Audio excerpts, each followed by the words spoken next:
ending to a traumatic 24 hours for one Toronto family. It began with a carjacking yesterday morning in Etobicoke. The family's beloved Labrador, Roxy, taken in the process. Tonight, Roxy is back home, reunited with her owners, and a suspect in custody facing multiple charges. Dale Manukduk has this story. Come here, over here. There she is. There she is. And home sweet home. It was a frightening 24 hours for Josh Miller and his family. On Wednesday, just before 9 a.m., and after dropping his daughter off at school, he was carjacked near Bloor Street West and the East Mall. But he came right up to me and he said, get out of the car right now or I'm going to have to start hurting kids at the school, something along those lines. At that moment, I was not thinking, I didn't remember that Roxy was in the car. I thought, okay, it's just me, drop my daughter off. I'm going to grab my phone. I'm a realtor, so, I got to have my phone everywhere. So I grab my phone and everything's good. I just let the guy go. The family dog, 4.5-year-old Roxy, was in the back of their Jeep Cherokee. My wife and kids were both in shock, right? Like, couldn't believe that it happened, especially where it happened to. And that, they asked me, like, oh my God, how come you didn't get Roxy out? But they were good. They understood that it happened so quickly. Today, the family was able to exhale. Roxy was found safe and sound. We actually received a tip from the public that alerted us to Roxy's location, which was in Brampton, and she was in a location with the suspect at a residence. After receiving that tip, our officers contacted Peel Regional Police, who sent out their central robbery unit. And at that residence, they located Roxy, and she was in good health and in good condition. 39-year-old Wayne Russell of Alliston is now facing 4 charges, including robbery, and failed to comply with a probation order. The stolen vehicle was also located, but for the Millers, the car was never the concern. We have insurance. It's not worth risking, obviously, him actually following through on his threat and hurting any of the children that were still there trying to get into the school, or, getting in a fight with the guy and, whatever. Now Roxy is ready to get all the cuddles and treats and get back to family walks with the Miller's cat, Vladdy. Dale Manukduk, CBC News, Toronto. For months, the same cinema in Richmond Hill was hit with bullets and an arson attack. Well, now, after a lengthy investigation, York Regional Police say they've arrested 3 suspects, all of them teenagers. And as Ali Chasson reports, they've also been linked to numerous other crimes throughout the region. Seeing police cruisers out front of York cinemas isn't uncommon. They're also kitted out with heavy-duty security cameras all around here. And it's just a movie theater. The people who work at York cinemas have been operating in fear since these brazen drive-by shootings targeted them in the spring and summer. 3 in May. You can see here the suspects pull up, roll down a window, and start firing into the building.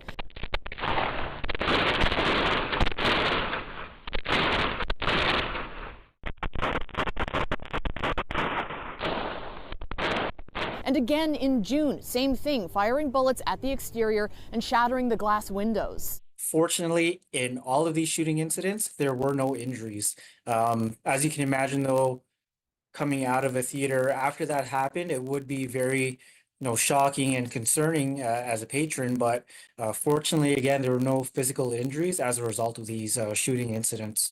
York Regional Police arrested 3 teenagers, 2 15-year-olds and 1 16-year-old who face 109 charges between them. During the investigation, they were since linked to other incidents throughout Markham, Richmond Hill, and Stouffville, which in some cases were violent incidents involving a firearm, dangerous operation of a motor vehicle, assaults and thefts. And so they've now been linked to those incidents and are now facing charges in all of these incidents combined. So why this theater? Well, that is being investigated, but York Cinemas does show a lot of South Indian films. And this year, even movie giant Cineplex reduced its international programming because of recent targeted violence. As recent as last month, when someone threw a Molotov cocktail inside York Cinema again. And there's one more element to all of this that is particularly frustrating for police. The 16-year-old and one of the 15-year-olds were out on release orders at that time. It is very concerning for us as officers to see not only youth committing these acts in our communities, but also the fact that they are out on bail on previous charges, still committing violent offenses in our communities. They'll face additional charges for allegedly operating stolen vehicles while committing these drive-bys. Hopefully, these latest arrests come as a relief to the people who work at and go see movies at York cinemas. Ali Chiasal, CBC News, Richmond Hill. The Ford government announcing new measures today aimed at helping clear homeless encampments across the province. The legislation comes days after the Premier promised in a letter to a dozen Ontario mayors to give them the legal tools to dismantle encampments and crack down on public drug use. Lane Harrison has more.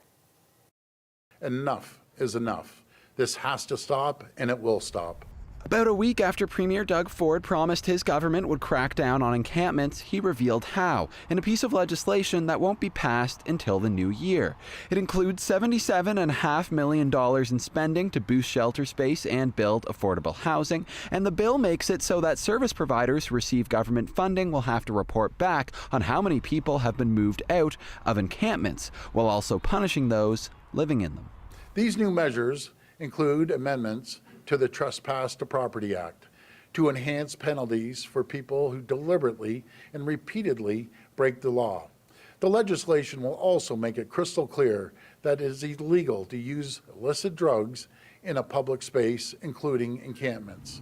There would be new aggravating factors for those who trespass in parks or vacant land, like continuous trespassing and the likelihood to reoffend, which would be taken into account during court sentencing.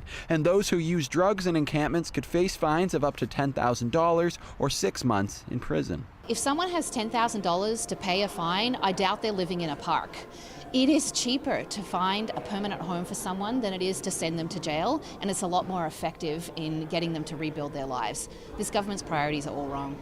The new legislation comes after several mayors sent Premier Ford a letter asking him to crack down on encampments and introduce mandatory addiction treatment, something one advocate is relieved wasn't part of the announcement, though there are other issues. In terms of the actual money that is going to be distributed here, it's a pittance. It's a pittance.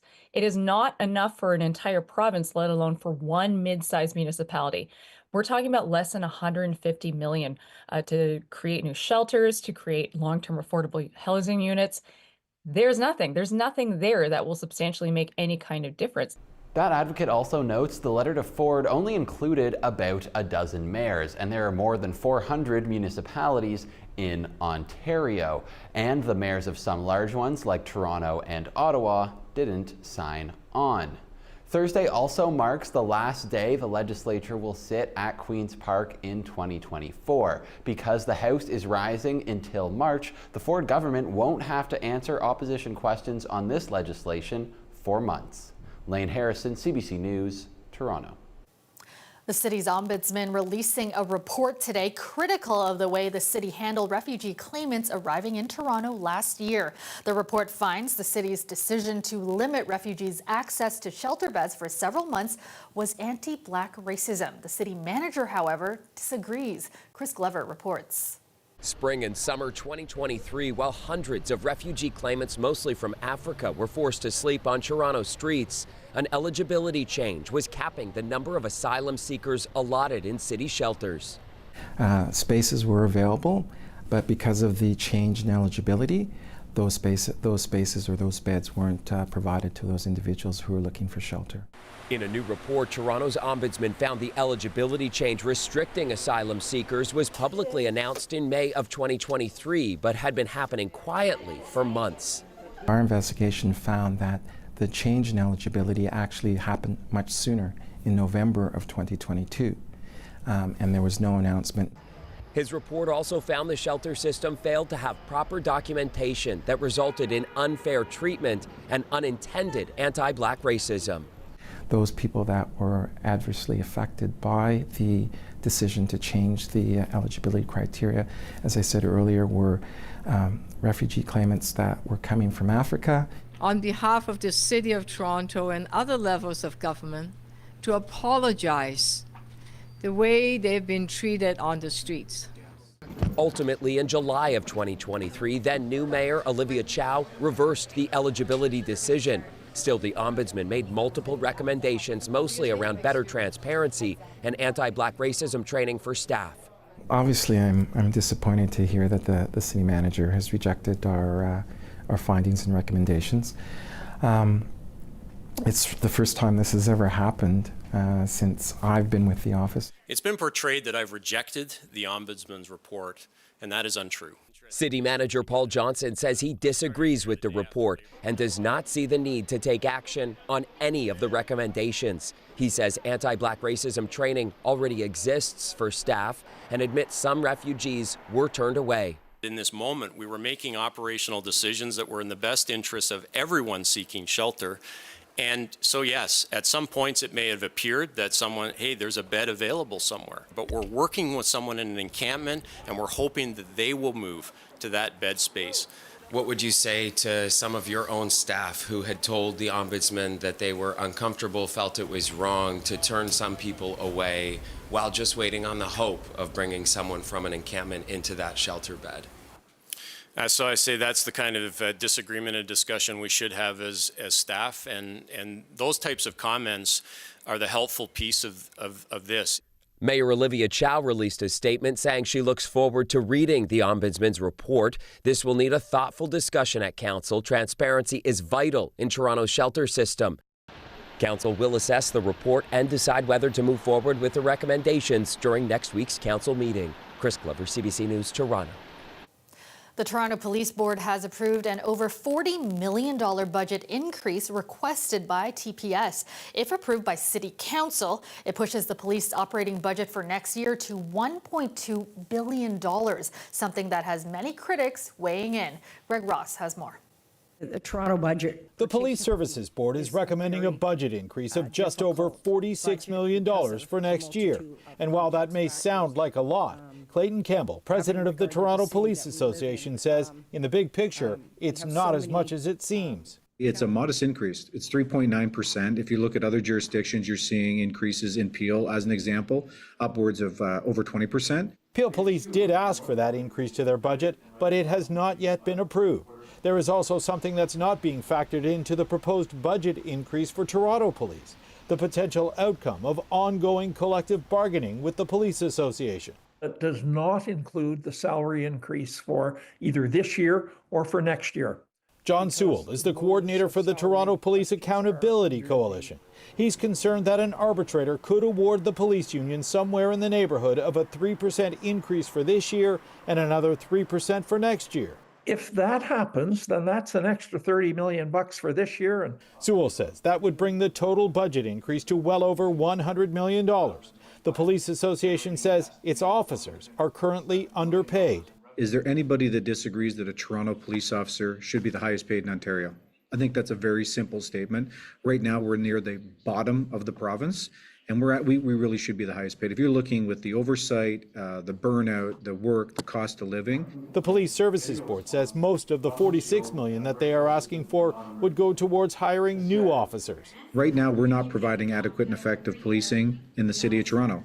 You're seeing response times for priority calls. Those are top tier calls. Break-and-enters in progress, assaults in progress, shootings, upwards of 20 minutes for a police officer to attend. We need to make sure that hiring is in place. Sewell says that money would be better served providing services for people in need. People who are homeless, some of whom have addictions, some of whom have mental health problems, but and we see them on the public transit. To start to spend that money on providing housing for them and providing services for them. All the studies show that if you can provide people housing, it really starts to deal with all the problems. Now that this proposal has passed through the Police Services Board, the next step is getting approval from City Council. A vote is expected to happen there sometime between now and February 1st. Greg Ross, CBC News, Toronto. Welcome back. Jewelry store robberies have shot up across Toronto and the GTA this year, more than doubling in some areas. Owners and employees are now speaking out about the financial loss and trauma left behind. Nama Weingarten has the story. A sword Last resort for this jewelry store employee as he stopped a large group trying to rob his shop. Video obtained by CBC News shows the robbers breaking through the glass door, with the employee shoving his sword into the crack and warding them away. I was traumatized for at least 1.5 weeks. I was thinking over and over and over again, what if I was outside? I would have confronted them, I would have got killed. And the numbers show a staggering rise in jewelry store robberies across the GTA. Police tell us jewelry store robberies in Toronto doubled in the past year, while in Peel they more than tripled. York Region is one robbery away from doubling last year's figures. One employee was injured at a jewelry store in Hillcrest Mall when 4 masked men started smashing display cases. Police are still looking for the suspects. Just 2 days later, another smash and grab captured on video at a jewelry store in Markville Mall in Markham. Police say they charged 6 suspects while still looking for 6 more. That same week, another break-in at Centrepoint Mall in North York, with police saying no arrests have been made yet. Jewelers who have been robbed tell us it could take years to recover from the financial loss and trauma. The owner of Baba Jewelers remembers being held at gunpoint during a robbery in 2022. When I said call 911, he pulled the gun. And it was a big gun. And he just like, here. He said, don't do anything. I'm going to shoot you. He says he's still paying off over $1 million worth of lost merchandise, with another jeweler down the street also unsettled from a violent robbery. We got into a bit of an altercation where we had shots fired at us from a gun. I feel like it's a constant paranoia. I mean, we come to work expecting to do business, but then you also have to be very cautious about who you're letting in, who you're dealing with exactly. And this jewelry expert has a sense of why they're becoming such a hot target. The gas station, everyone's paying with tap or credit or whatever. It's not full of money. Jewelry stores are also not full of money, but they do have gold, and gold can be turned into money relatively easily. Many of the jewelers we spoke with said they want to see bail reform to address the issue. That's after police said 4 of those arrested for the recent robbery at Markville Mall were out on release orders, all of them in their teens. Many jewelers also told us that insurance isn't something they can afford, as it often requires serious security upgrades to their shops that can cost hundreds of thousands of dollars. We also asked Jewelers Vigilance Canada, a nonprofit that helps with loss prevention, where the stolen jewelry could end up. They say it may exchange hands a few times before eventually making its way back to industry buyers or online marketplaces. Nama Weingarten, CBC News, Toronto. 63 Canadians received the Order of Canada today, among them former CBC Toronto journalist Hamlin Grange. Hamlin Washington Grange. Grange spent 11 years with CBC Toronto, spending time as an assignment editor, municipal affairs reporter, and as host of the current affairs program, More to the Story. Well, heads up, one of the biggest meteor showers of the year is about to peak. Metro Morning host David Common spoke with our senior science reporter about how you can catch the cosmic light show this weekend. What is it that makes the Geminids particularly special? Oh my gosh, they are my favorite meteor shower, even though I hate the cold. The Perseids in the summer, wonderful, better weather. But honestly, the Geminids, they are just so reliable. They produce fireballs. And they never disappoint. And actually, the last 3 years, we've had pretty good mild weather, clear skies. And they have produced, I've just seen like big fireballs out of the corner of my eye. It's just amazing. When? That's the key question. If we just look up, when do we do this? So Friday into Saturday is the peak. The meteor shower has started since December 2nd. I actually saw one, not a fireball, but early on into the meteor shower. I tried looking last night. It was mostly cloudy though, so I didn't see anything. And that's the thing. The weather for Toronto, the GTHA, it's kind of iffy. It might be cloudy in some parts. For Toronto, it says it will be chance of clouds. Colette joins me now with more on the weather. And Colette, yeah, I had my toque, I had my scarf. Oh, also my sunglasses because it was sunny. But yeah, definitely one of those days, very chilly out. Yeah, we needed all the gear, no doubt about it. And you know, it's also a situation where it's a tale of completely different weather conditions in a very, small area, essentially, because there was sunshine, but winds for Toronto, well, there were winds as well north of us, but that was driving that lake effect snow and near whiteout conditions and highway closures. And so some pretty nasty stuff, which is ongoing. So just showing you, first of all, what is happening with this trough. So that's that dip we have in the jet stream that goes kind of beneath the Great Lakes region, allowing this cold Arctic air to move in and across the lakes and cause all that lake effect. So that's still in place, but there's a ridge to the west. That means improvement as we get those winds a little bit lighter. So it doesn't happen tonight or tomorrow, but by the time we get into Friday night and Saturday, a lot of improvement, certainly with the lake effect snow. So snow squall warning, still very expansive area. We'll see those kind of being fine-tuned tomorrow because it becomes more highly localized. It was more widespread through today and to tonight. And then you have a look here. I've stopped this at Friday at 8 p.m. There's still an area, yes, right around Gravenhurst through that region, Midland, kind of on the edge where you're still getting the snowfall totals coming down.